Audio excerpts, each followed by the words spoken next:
నమస్కారం. City morning bulletin కు స్వాగతం. ముందుగా ముఖ్యాంశాలు. వ్యవసాయ ఆధునీకరణకు పెద్దపీట వేస్తున్నాం. హౌసింగ్ లో అవినీతికి పాల్పడిన వారిపై కఠిన చర్యలు తప్పవు. అసెంబ్లీలో సీఎం చంద్రబాబు.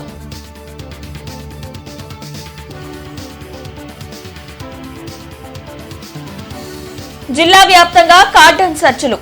ధృవీకరణ పత్రాలు లేని వాహనాలు స్వాధీనం. మాదక ద్రవ్యాలకు వ్యతిరేకంగా ప్రతిజ్ఞ.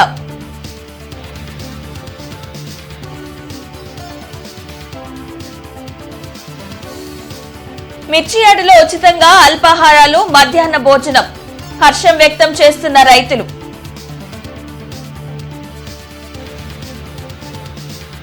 ఐదేళ్ల వైసీపీ పాలనలో వ్యవసాయ రంగం పూర్తిగా నష్టపోయిందని ముఖ్యమంత్రి చంద్రబాబు ఆవేదన వ్యక్తం చేశారు.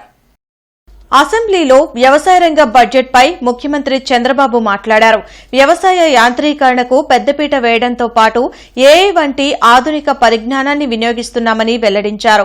ప్రకృతి సేద్యంపై రైతులు ప్రత్యేక దృష్టి పెట్టాల్సిన అవసరం ఉందని చంద్రబాబు సూచించారు.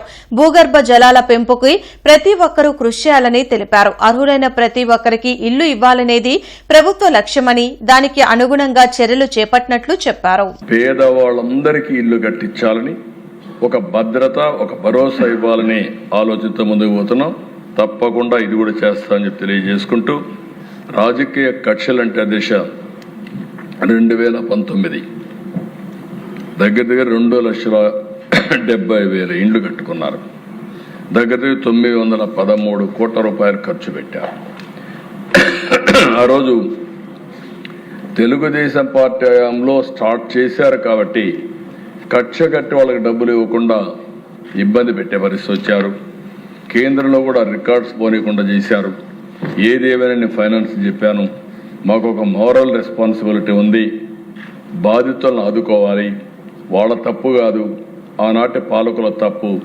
ఆ తప్పుని మనం ఏదో విధంగా కరెక్ట్ చేయాలని చెప్పి చాలా స్పష్టంగా ఆదేశాలు ఇచ్చా. తొందరలోనే వాళ్ళందరికి కూడా సహాయం చేయడానికి ముందుకు వస్తామని మరొకసారి హామీ ఇస్తూ, ఈరోజు ఈ ప్రభుత్వం ఒక పక్క రైతులను ఆదుకోవడం, ఇంకొక పక్కన పేదవాళ్ళందరికీ 2029 లోపల ఇల్లు కట్టించడమే కాకుండా ఇంటి జాగా లేని వారికి ఇంటి జాగాలు ఇచ్చే బాధ్యత తీసుకుంటామని మరొకసారి విజ్ఞప్తి చేస్తూ, జిల్లా వ్యాప్తంగా కార్డన్ సర్చ్లు కొనసాగుతున్నాయి. ఇందులో భాగంగా కొత్తపేట పోలీస్ స్టేషన్ పరిధిలోని వెంకటాద్రిపేటలో సెర్చ్ చేపట్టారు. మాదక ద్రవ్యాల వాడకం వలన జీవితానికి ఎంతో నష్టం జరుగుతుందని ఎస్పీ వకుల్ జిందాల్ తెలిపారు. కొత్తపేట పోలీస్ స్టేషన్ పరిధిలోని వెంకటాద్రిపేటలో కార్డన్ సర్చ్ చేపట్టారు. 54 ధృవీకరణ పత్రాలు లేని వాహనాలను స్వాధీనం చేసుకున్నారు. డ్రగ్స్ కు వ్యతిరేకంగా ప్రజల చేత ఎస్పీ ప్రతిజ్ఞ చేయించారు. సర్చింగ్ లో DSP Abdul Aziz, east sub region పరిధిలోని సీఐలు పాల్గొన్నారు.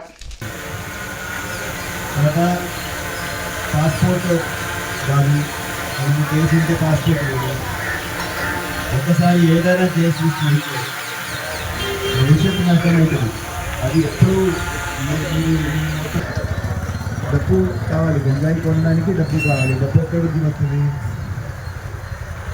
కొంతసేపు వరకు పేరెంట్స్ ఇస్తారు, కొంతసేపు వరకు ఇక్కడ తీసుకొని చేస్తారు.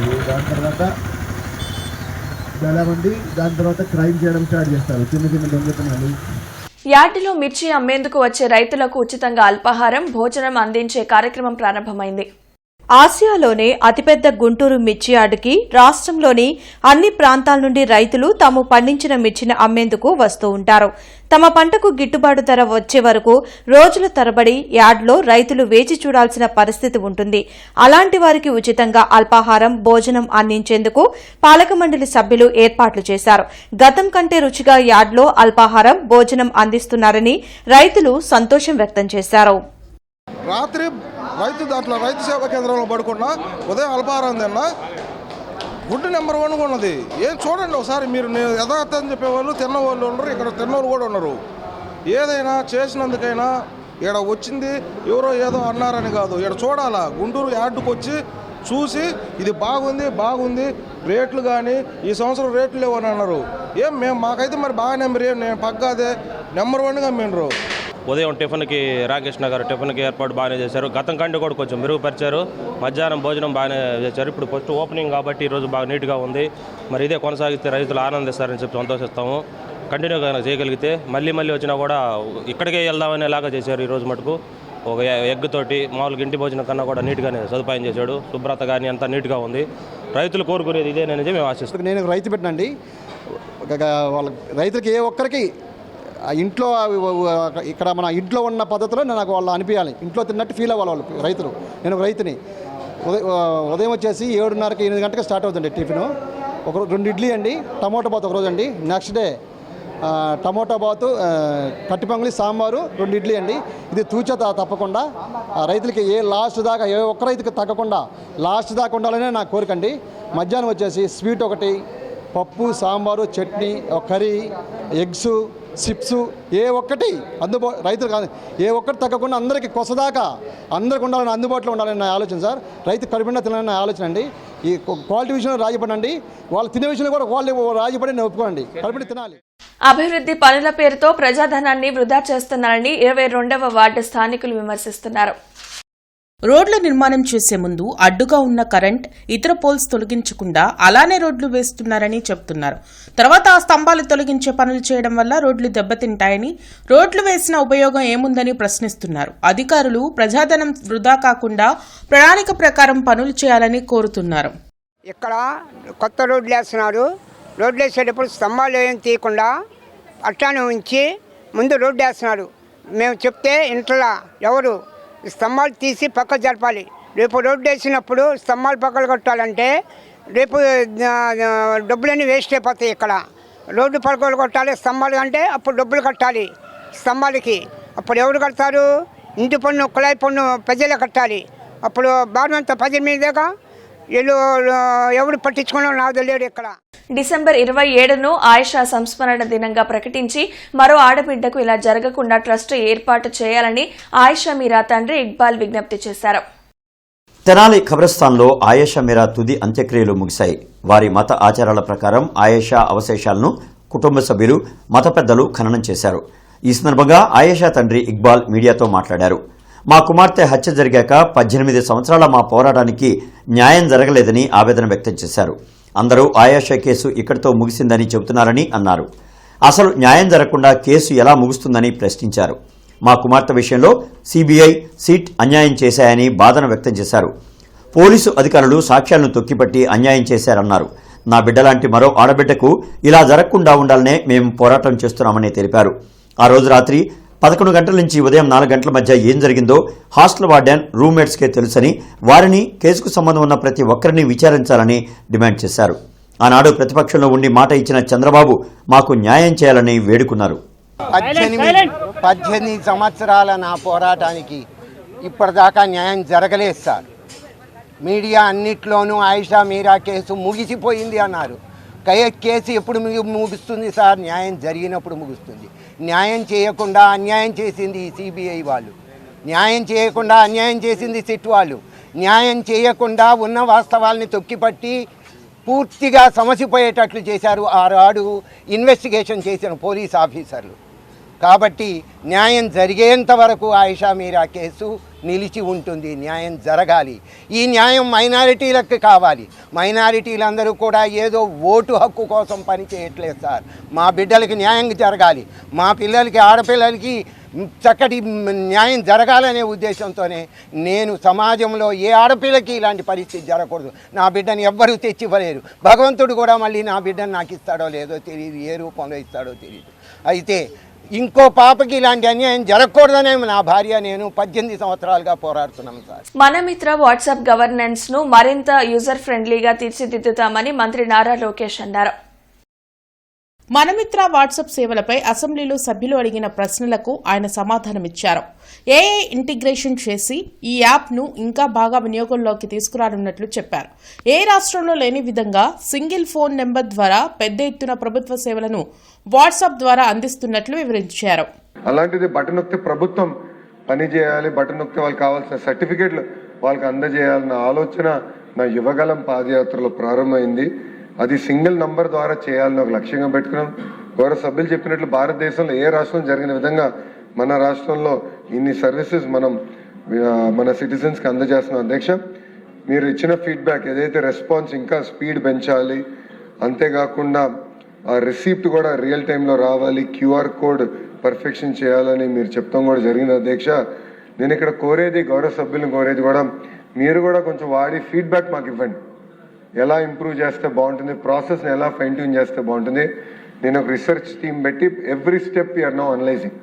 కొన్ని డేటా పాయింట్స్ ప్రీ పాపులేట్ చేయొచ్చు. ఆధార్ బేస్డ్ ఆథెంటికేషన్ అయిన తర్వాత కొన్ని డేటా పాయింట్స్ ప్రీ పాపులేట్ చేసాం కూడా అవకాశం ఉంటుంది. సో గౌరవ సభ్యులు కూడా ఫీడ్బ్యాక్ ఇస్తే ఈ సిస్టమ్ని నెక్స్ట్ నేను ఈరోజు కూడా రివ్యూ చేసినప్పుడు ఒక 90-day యాక్షన్ ప్లాన్ తీసుకొని మన మిత్ర 2.0 అనేది మనం ఫైన్ ట్యూన్ చేసి లాంచ్ చేద్దామని. అమరావతి పోలీస్ స్టేషన్ పరిధిలోని లింగాపురం గ్రామంలో సత్తెనపల్లి డీఎస్పీ హనుమంతరావు ఆధ్వర్యంలో కార్డన్ సెర్చ్ నిర్వహించారు. ఈ సందర్భంగా హనుమంతరావు మాట్లాడుతూ పల్నాడు జిల్లా ఎస్పీ ఆదేశాల మేరకు సుమారు 90 మంది పోలీస్ సిబ్బందితో ప్రతి ఇంటిని క్షుణ్ణంగా తనిఖీ చేశారు. సరైన పత్రాలు లేని 20 ద్విచక్ర వాహనాలను పోలీసులు సీజ్ చేశారు. దాడులకు ఉపయోగించే అవకాశమున్న గడ్డపారలు, బరిసెలు వంటి ఆయుధాలను స్వాధీనం చేసుకున్నారు. గతంలో ఈ గ్రామంలో 1, 3 మరియు 6 సంవత్సరాల క్రితం కుల మరియు వర్గ పోరాటాలు కారణంగా తీవ్రమైన గొడవలు జరిగాయి.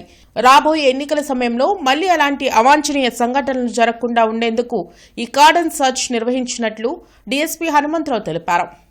లింగాపురం అనే విలేజ్లో ఈరోజు సుమారు 90 మందితోటి కార్డన్ సర్చ్ ఆపరేషన్ చేయడం జరిగింది. ఈ ఆపరేషన్లో భాగంగా ప్రతి ఇల్లు కూడా సోదా చేయడం జరిగింది. సోదాలో భాగంగా సుమారు 20 వెహికల్స్, రికార్డ్లెస్ 2 వీలర్స్ వెహికల్స్, అలాగే కింద కనిపిస్తున్నటువంటి కొన్ని గడ్డబార్లు, పరిస్థితులు ఇవి కూడా స్వాధీనం చేసుకోవడం జరిగింది. అయితే ఈ ఆపరేషన్ చేయడంలో ముఖ్య ఉద్దేశం ఏంటంటే ఈ ఊరు కూడా ఇంతకుముందు ఫ్రీక్వెంట్గా గొడవలు అవి జరుగుతున్నాయి, దొరుకుతూ ఉంటాయి. రీసెంట్గా కూడా 1 year back, 3 years back, 6 years back ఇక్కడ క్యాష్ పరంగా, కమ్యూనిటీ పరంగా. సో అందులో భాగంగా కమింగ్ ఎలక్షన్ ఉంది. ఎలక్షన్ టైంలో ఎలాంటి గొడవలు లేకుండా ప్రశాంత వాతావరణంలో చేసుకోవాలనే ఉద్దేశంతో బ్యాంక్ ఆఫ్ బరోడా లక్ష్మీపురం బ్రాంచ్లో పలు అభివృద్ది పనులకు శ్రీకారం చుట్టారు. రిటైర్డ్ ఉద్యోగుల కోసం షెల్టర్ ఏర్పాటు చేశారు. Bank regional manager K Kiran Kumar Reddy ముఖ్య అతిథిగా హాజరై నూతన షెల్టర్ ని ప్రారంభించారు. అదేవిధంగా బ్యాంకు ప్రాంగణంలో మొక్కలు నాటారు. ఈ కార్యక్రమంలో deputy regional manager Chandramouli, branch manager K Venkataramana Rao, ప్రముఖ వ్యాపారవేత్త ఆనం సంజీవరెడ్డి, అసోసియేషన్ సభ్యులు పాల్గొన్నారు. అన్ని వర్గాల ఆర్థికాభివృద్ధికి బ్యాంక్ ఆఫ్ బరోడా నిరంతరం కృషి చేయడం జరుగుతుందని బ్యాంక్ అధికారులు తెలిపారు. అదేవిధంగా రిటైర్మెంట్ అయిన ఉద్యోగుల కోసం ఆహ్లాదకరమైన వాతావరణంలో ప్రత్యేకంగా షెల్టర్ ఏర్పాటు చేసినందున ఈ అవకాశాన్ని అందరూ సద్వినియోగం చేసుకోవాలని సూచించారు. ఈ కార్యక్రమంలో bank of Baroda retired employees association ప్రతినిధులు శివశంకర్, జానకీరాం, షణ్ముఖ సుందరం బ్యాంక్ అధికారులకు కృతజ్ఞతలు తెలిపారు. ఈ బ్యాంకులో రిటైర్ అయ్యి గుంటూరు అన్ని బ్యాంకులు అయ్యాయి. బీఆర్ఎఫ్కి ఇక్కడ జాయింట్ సెక్రటరీ ఉన్నాను. నేను సుందరం గారు మా ట్రెజరర్. మేమంతా బ్యాంక్ ఆఫ్ బరోడా రిటైర్ అయ్యి. అయితే బ్రీఫ్గా మా బ్యాంక్ గురించి చెప్పాలంటే, మా బ్యాంకుని 1906లో ఎనకొండ నుంచి బరోడా మహారాజు గారు, ఫతేహ్ సింగ్ గాయక్వాడ్ గారు స్థాపించారు 6 బ్రాంచీలతో బరోడాలో. తర్వాత దినదిన ప్రమాదమానం అయ్యి 7,000 బ్రాంచీలతోటి చాలా విజయంతో పెట్టారు కాబట్టి అభివృద్ధి చెందింది.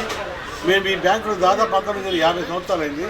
రిటైర్ అయిన ఒక షెల్టరు కూర్చోవడానికి బాగుంటుందని అడిగితే మా ఏజెంట్ కిరణ్ రెడ్డి గారు, ఈ బ్రాంచ్ హెడ్ వెంకటరమణ గారు వారి సౌజన్యంతో, వారి ఖర్చుతోటి ఇక్కడ ఏర్పాటు చేసుకోగలిగాము. బ్యాంక్ సపోర్ట్ చేయడం, మీరు ఎక్కడున్నా సరే మాకు కావాల్సింది ఏంటంటే మీరందరూ కూడా బ్యాంక్ ఆఫ్ బరోడాని సపోర్ట్ చేయాలి. మీరందరూ కూడా బ్యాంక్ ఆఫ్ బరోడా అనేది విత్తనాల్లో చూసుకుంటే ఈరోజు పెద్ద వృక్షాలు లేని వాళ్ళే కాబట్టి ఖచ్చితంగా తల్లిని మర్చిపోకుండా ఏ సర్వీస్ చిన్న వస్తాయి. మన కుటుంబాల్లో కూడా ఎప్పుడు ఏ విధమైన చిన్న ఘర్షణ లేకుండా ఉండవు. చిన్న సర్వీస్ ఇష్యూస్, పట్టుదలలో కోపతాపాలు ఉండడం సహజం. అదేం పెద్ద నేరం కాదు. అట్లా మనం కలిసిపెట్టి చదువుకోవాలి. అది ఒకటే. ఖచ్చితంగా ఏదైనా ఇష్యూస్ ఉంటే ఖచ్చితంగా మేము ఉన్నాం. సో కాబట్టి అందరూ కలిసిమెలిసి బ్యాంక్ ఆఫ్ బరోడాను మరింత ఉన్నత స్థితిలో తీసుకెళ్లాలని మీ అందరికీ మరోసారి విజ్ఞప్తి చేస్తున్నాను. ఉండవల్లి వద్ద జరుగుతున్న స్టీల్ బ్రిడ్జ్ నిర్మాణ పనులను మంత్రి నారాయణ పరిశీలించారు. అమరావతి సీడ్ యాక్సెస్ రోడ్ ని పాత గుంటూరు హైవేకి అనుసంధానం చేస్తూ గుంటూరు ఛానల్ పై ఈ స్టీల్ బ్రిడ్జ్ నిర్మాణం జరుగుతుంది. కాంక్రీట్ పిల్లర్లపై స్టీల్ గడ్డర్లను ఏర్పాటు చేస్తున్న పనుల గురించి మంత్రి ఆరా తీశారు. బ్రిడ్జి నిర్మాణం త్వరితగతిన పూర్తి చేసి అందుబాటులోకి తీసుకురావాలని అధికారులకు మంత్రి నారాయణ సూచించారు. మెడికల్ మాఫియా ఆగడాలకు వ్యతిరేకంగా ఈ రోజు ఆందోళన చేస్తున్నట్లు సిపిఐ నగర కార్యదర్శి ఆకేటి అరుణ్ కుమార్, సహాయ కార్యదర్శి రావుల అంజబాబు తెలిపారు. డిఎంహెచ్ఓ కార్యాలయం వద్ద జరిగే ధర్నా కార్యక్రమంలో అందరూ పాల్గొని విజయవంతం చేయాలన్నారు. ఈ మేరకు కొత్తపేట సిపిఐ కార్యాలయంలో శుక్రవారం అరుణ్ కుమార్, అంజబాబు మీడియాతో మాట్లాడారు. పేదల సంపాదనలో 80% వరకు విద్య, వైద్యం కోసం వెచ్చించాల్సి వస్తుందని చెప్పారు. ప్రభుత్వం బాధ్యతారాహిత్యంగా వ్యవహరిస్తున్న కారణంగా మెడికల్ మాఫియా ఆగడాలు రోజురోజుకి పెరుగుతున్నాయని ఆరోపించారు. అదేవిధంగా త్వరలో గడప గడపకు సిపిఐ కార్యక్రమం చేపట్టి ప్రజల వద్దకు వెళ్లడం జరుగుతుందని వారు వెల్లడించారు. వీధి కుక్కల నియంత్రణకు చర్యలు తీసుకుని ప్రజలకు రక్షణ కల్పించాలని డిమాండ్ చేశారు. విసదెల ఎన్ఆర్ఐ ఇంజనీరింగ్ కళాశాలలో టెక్నో స్పోర్ట్స్ కల్చరల్ ఫెస్ట్ ఉత్సాహంగా ప్రారంభమైంది. ఈ ఫెస్ట్ ఈ రోజు కూడా కొనసాగనుంది. తొలి రోజు కార్యక్రమాలలో విద్యార్థులు ఉత్సాహంగా పాల్గొన్నారు. సాంస్కృతిక కార్యక్రమాలు అలరించాయి. ఈ సందర్భంగా కళాశాల ప్రాంగణంలో ఏర్పాటు చేసిన స్టాల్స్ ఆకట్టుకున్నాయి. బృందావన్ గార్డెన్స్ శ్రీ వెంకటేశ్వర స్వామి ఆలయ 27వ వార్షిక బ్రహ్మోత్సవాలు సందర్భంగా శుక్రవారం స్వామిని శేషవాహనంపై నగరోత్సవం నిర్వహించారు. ఆలయ కమిటీ సభ్యులు లంకా విజయబాబు ఆధ్వర్యంలో ప్రత్యేకంగా అలంకరించిన శేషవాహనంపై ఉభయదేవేరి సమేతుడైన స్వామి ఉత్సవమూర్తులను నగరోత్సవం నిర్వహించారు. భువనేశ్వరి పీఠం, గన్నవరం కమలానంద భారతి స్వామి, నిర్వికల్పానందగిరి స్వామి, శైవక్షేత్రం పీఠాధిపతులు శివస్వామి, ఆలయ కమిటీ అధ్యక్షులు మస్తానయ్య పాల్గొని బ్రహ్మోత్సవాల విశేషాలను వివరించారు.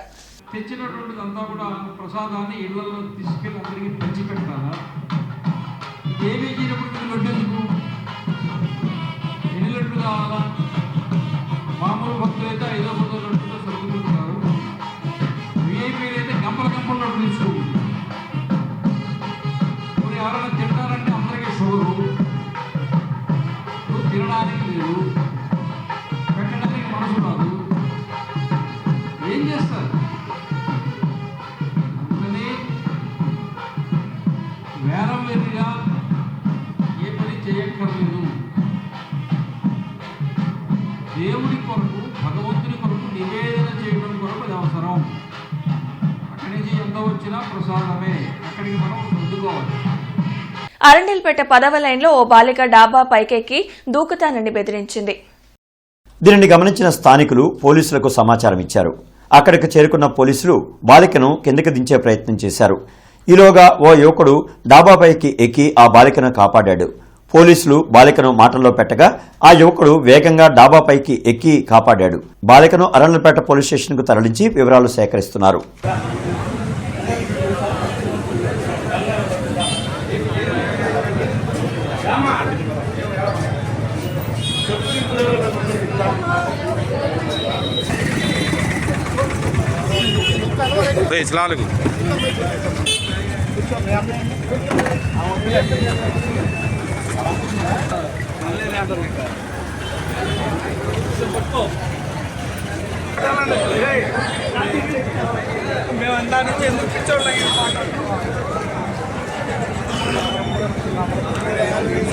తిరుమల లడ్డూపై శాసన మండలిలో తప్పుడు పత్రం చూపించి సభను తప్పుదారి పట్టించే ప్రయత్నాన్ని ప్రభుత్వం చేయడం కరెక్ట్ కాదని మండలి చైర్మన్ కోయం హుసేన్ రాజు అన్నారు. ఇది తనను అవమానించడంగా భావిస్తున్నట్లు తెలిపారు. సభ ప్రారంభమైన వెంటనే మాట్లాడిన ఆయన సభ సజావుగా నిర్వహించేందుకు పాలక విపక్షాలు సహకరించాలని కోరారు. అయితే చైర్మన్ రూలింగ్ పై స్పందించిన మంత్రి అచ్చెన్నాయుడు ఇంతటి అసమర్థ ప్రతిపక్షాన్ని తాను ఎప్పుడూ చూడలేదని విమర్శించారు. తిరుమల లడ్డు కల్తీపై ఎన్ని రోజులైనా సభలో చర్చించేందుకు ప్రభుత్వం సిద్ధంగా ఉందని మరోసారి స్పష్టం చేశారు. 3 రోజులు కూడా తిరుపతి లడ్డు మీదే చర్చిస్తే మా సభ్యులు మా అభిప్రాయాలన్నీ చెప్పడానికి సిద్ధంగా ఉన్నారు. మేము ప్రతి దానికి సిద్ధంగా ఉన్నాం. వాళ్ళు తిరుపతి లడ్డు మీద చర్చించడానికి భయపడి పారిపోవడానికి ఈ ప్రయత్నాలన్నీ చేస్తున్నారు. ప్రభుత్వం సిద్ధంగా ఉంది. పిలవండి. 4వ తారీఖు, 5వ తారీఖు, 6వ తారీఖు అవసరం ఉంటే ఇంకొక రోజు ఎక్కువైనా సరే చర్చించడానికి వాస్తవాలన్నీ రాష్ట్ర ప్రధానికానికి హిందూ సమాజానికి తెలియజేయడానికి ప్రభుత్వం సిద్ధంగా ఉంది అని చెప్పి మీకు తెలియజేస్తున్నాను అధ్యక్షుడు. సిఐటియు ఆధ్వర్యంలో గుంటూరు జిల్లా గ్రామ పంచాయతీ వర్కర్స్ యూనియన్ ధర్నా నిర్వహించింది. కలెక్టరేట్ వద్ద చేపట్టిన ఆందోళనలో టెండర్లు రద్దు చేసి ప్రభుత్వమే తమకు కనీస వేతనం ఇవ్వాలని, నెలల తరబడి జీతాలు పెండింగ్ పెట్టకుండా ప్రతి నెల చెల్లించాలని డిమాండ్ చేశారు. పీఎఫ్, ఈఎస్ఐతో పాటు ప్రభుత్వ బెనిఫిట్స్ అమలు చేయాలని లక్ష్మణరావు, శ్రీనివాసరావు కోరారు. లేని పక్షంలో ఆందోళన ఉధృతం చేస్తామని హెచ్చరించారు. అసెంబ్లీ ముట్టడికి కూడా వెనకాడేదే లేదన్నారు. బడ్జెట్లో మన అసెంబ్లీ బడ్జెట్లో 3,30,000 కోట్ల రూపాయలు కేటాయించింది. కానీ పంచాయతీలకి, పంచాయతీ కార్మికులకి ₹1 కూడా బడ్జెట్లో కేటాయించలేదు. వీళ్ళకి పిఎఫ్ కానీ ఈఎస్ఐ కానీ ఏమీ అమలు కావటం లేదు.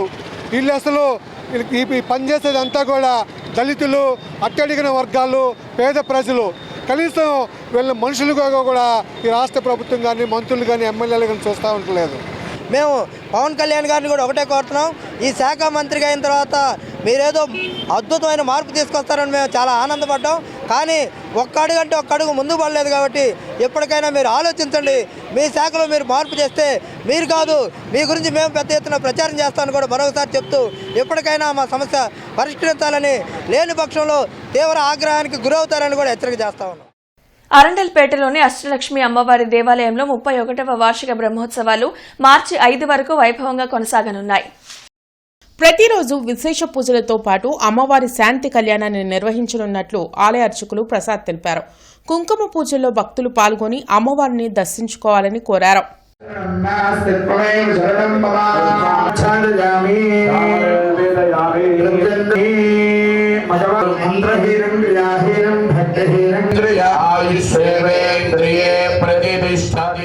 మరి అష్టలక్ష్ముల్లో మొదటి కళ అయినటువంటి ఆదిలక్ష్మి, ధాన్యలక్ష్మి నిన్న ధైర్యలక్ష్మి కళ్యాణం వరకు పూర్తి చేసుకొని మరి ఈ రోజున శుక్రవారం శ్రీ గజలక్ష్మి సమేత నారాయణ స్వామి వారి కళ్యాణం జరుగుతుంది.